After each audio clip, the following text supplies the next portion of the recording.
ሪዝቅህም እንዲሰፋ የሚፈልግ አሁን በደንብ አዳምጡ። ይሄን ሪዝቁ እንዲሰፋ ማን ይፈልጋል?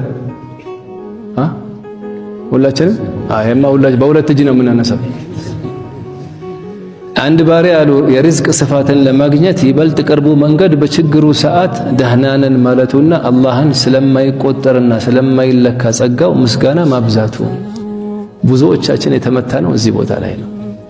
አሁን ኸልቁ የወስኪ ገና ቁጭ ስትል እንዲህ ተወዶ እንዲሆኑ እንዲህ ተዘግቶ እንዲፈርሶብን እንዲሆኑ ይሄ ያብሰዋል አሉ ችግርህን። አጂብ አይደል?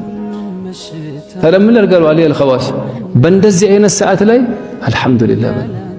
አላህ የሰጠን ኒዕማ ኢማን ሰጠን፣ እስልምና ሰጠን፣ አፊያ ሰጠን፣ አይናችን ይሰራል፣ ጆሮአችን አላህ እናመሰግናለን።